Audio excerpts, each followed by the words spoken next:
Hello Stamper, welcome to Frenchie's video. I'm Franz Martin, independent demonstrator with Stamping Up at FrenchieStamps.com. Today I'm here, I am a guest presenter tutorial at the 3D Thursday, and I'm going to share with you how to make a magazine holder to old cards. This is an awesome little add-on in your craft room, so you can make some for all different theme of your card, like birthday, sympathy, get well, and so on, and then you can place them all on your shelf, and then you just grab your box of the card that you need. So it is an awesome little tool. We're gonna get started with a piece of cardstock that measures 9.5 by 8.5. This is very important that you use heavy cardstock. I'm using the Whisper White Heavy. You can use the backing of the designer series paper. It's just that some of it's kind of a glaze on it, so if you want to stamp, plus the glue don't absorb too good on those one. It works, it's just that you have to be a little bit more patient with the glue. I do not recommend the regular Whisper White or the regular vanilla. If you use white like I'm using today, make sure that you use the thick Whisper White. Now the 9.5 at the top, we're going to score at 2.5, and then we're going to score at 7. And just because I'm not sure which way it's going to get folded, because we're just going to use one measurement and you're going to need to do 2 of them. I'm going to score back at the 2.5, so that way I get score on both sides, and it makes it easier for the heavy Whisper cardstock.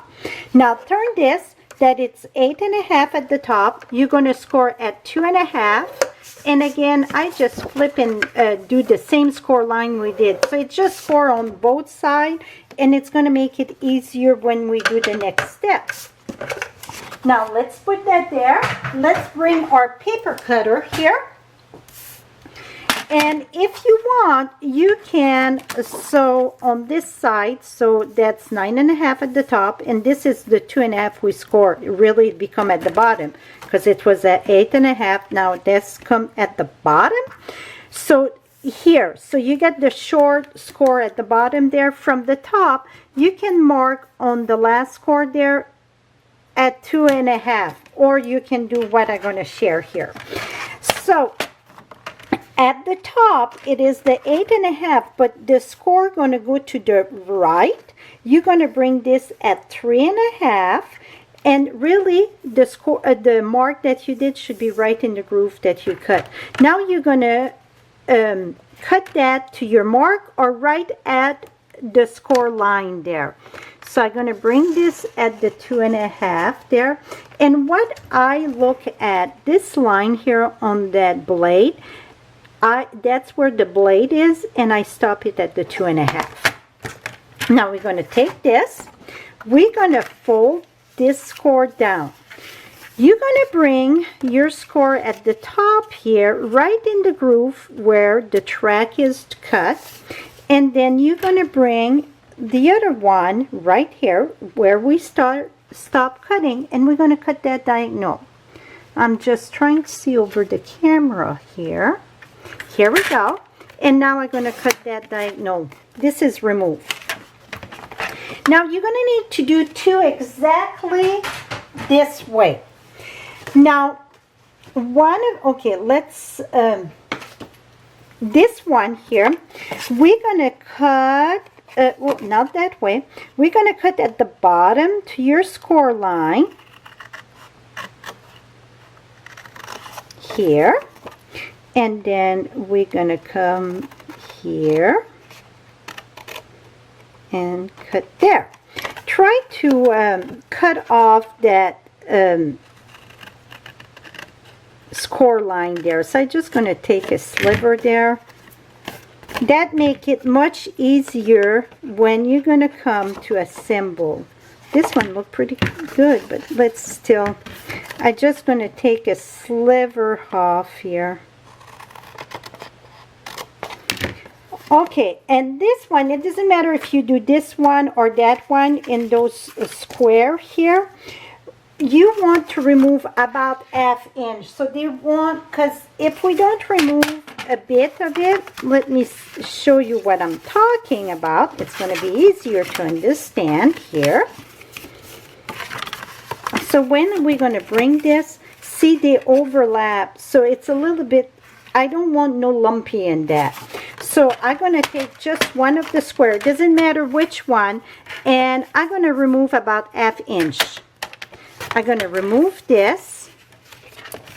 So one of them, you want to keep those flat like this, okay? So this is going to come this way, and see it perfectly there. Let's make sure. I can remove even a little bit more. I'm just going to use my scissor. So maybe you want to do a little bit more than ½ inch, because you don't want no lumps. You don't want that to overlap. Here we go. So now one of them going to be this way. So just remove about ½ inch on one of the square. The other one, see, it's all done the same. You're going to remove both of the square. The reason why one of them I remove it, it gets too bulky at the bottom, and when we nest them together, they're offside a bit, sloppy a little bit. So one of them remove completely. The other one you just remove 1 little inch there. Here I see I get a piece that is bugging me. Here we go. Now one of them, okay, this one is folded this way. The other one, you're going to flop it the other way. That's why I said the score.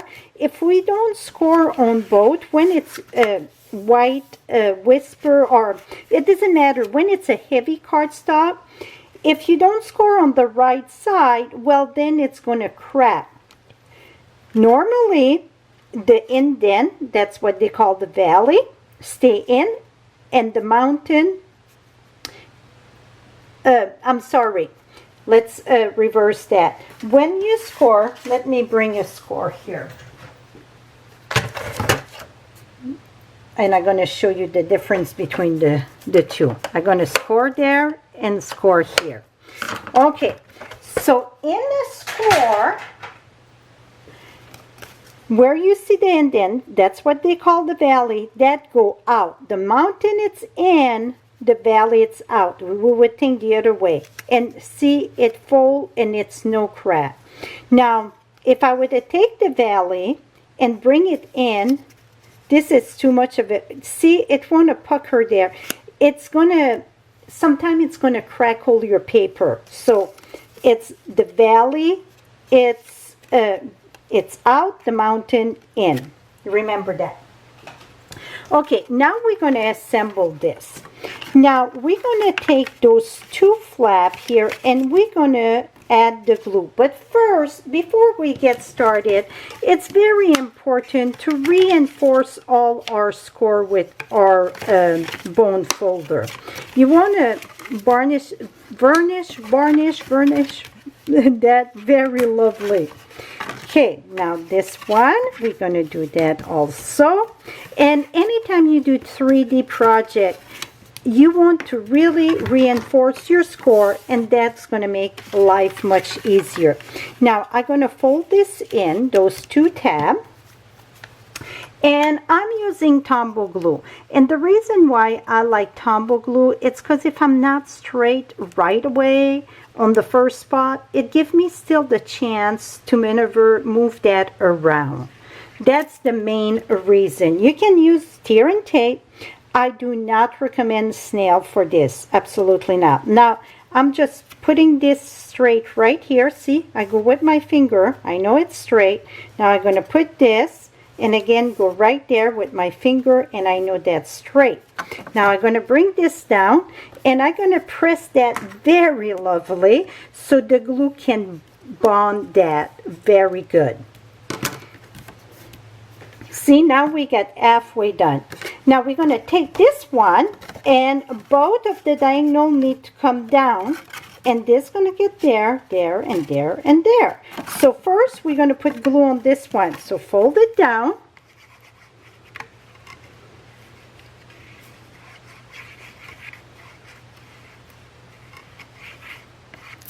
And then I like to keep it flat.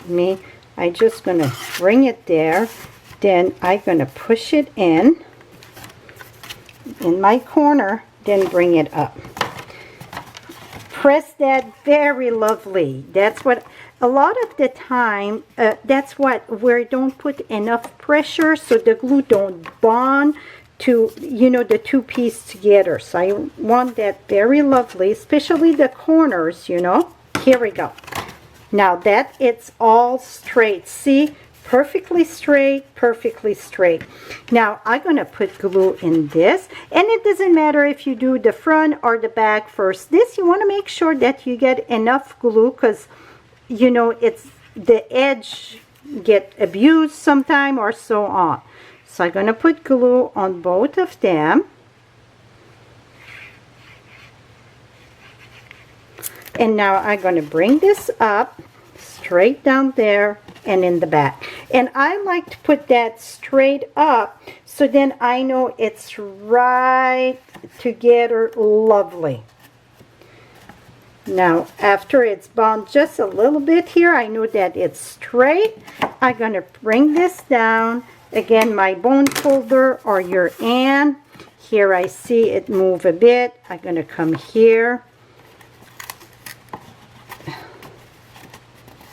Here we go. It's off a little bit there and at the bottom too. So I should move that quicker there. Here we go. Now that's pretty straight there.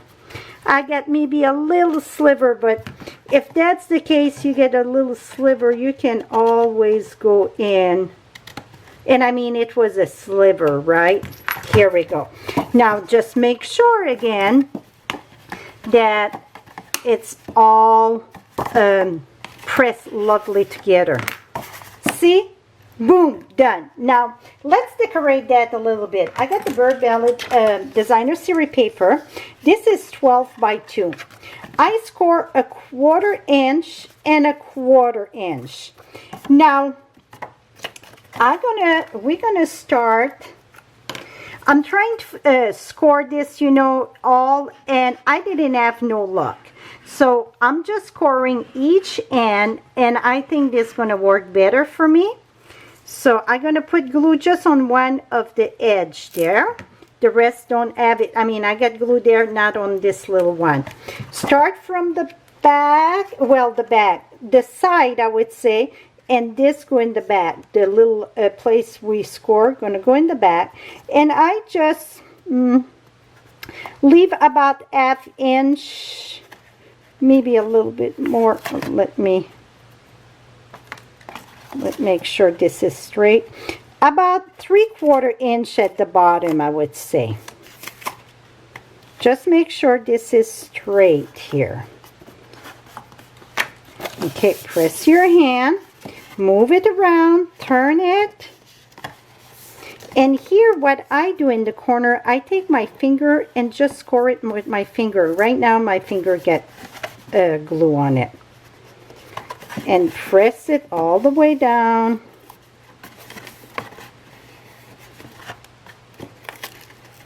I was off here. Here we go. And here it's gonna go. So the last part, maybe you just want to score one of the edge, and then here when you come you can press it down. Here we go. I think that would be better. Score just one of the edge, one of the end I should say, at a 1/4 inch and then go around. Here we go. See?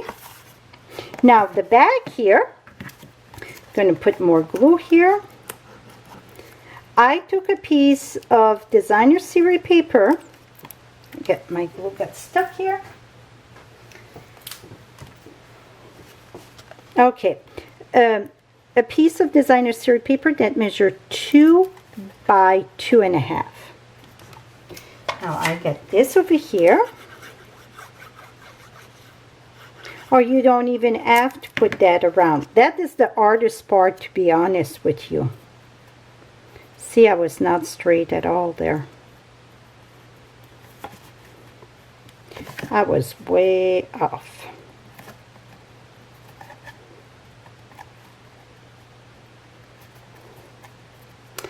You know what I'm gonna, it's too late. Yeah, I'm way off, so you can see. So now what I'm gonna do so it don't look so bad, I just gonna cut this here a bit.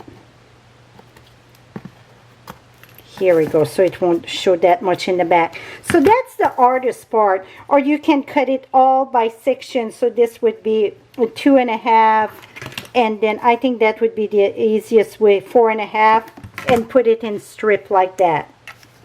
So at least you get how to do your the main thing.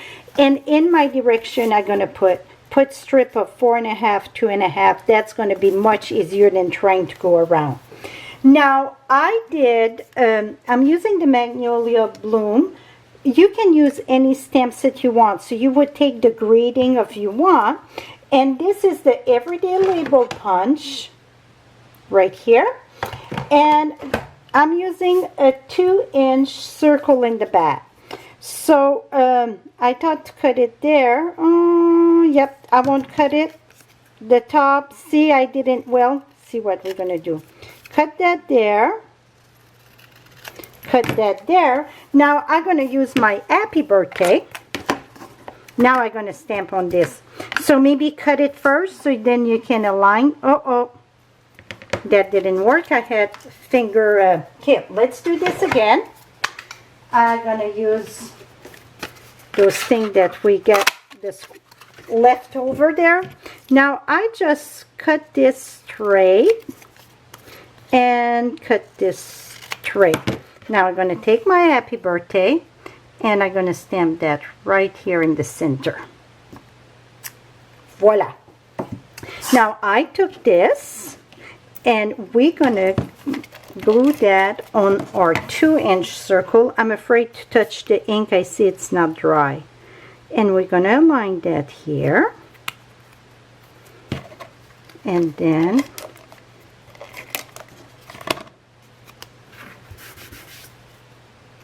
here we go. And put this at the front. And that is it, my friend. So again, for the designer series paper, my best advice is 2.5. So you're going to need 2 pieces of 2.5 by 2. And then 2 pieces of 4.5 by 2. So yes, you're going to see the all on the edge, but I think that's going to be a lot easier to have it straight, and plus it's going to fit. So that is it. So, and also it fit with the envelopes. Let me share with you some envelopes here. And you see it's tall enough that your envelope don't pass, so it won't get curled and so on. So perfect. So voila.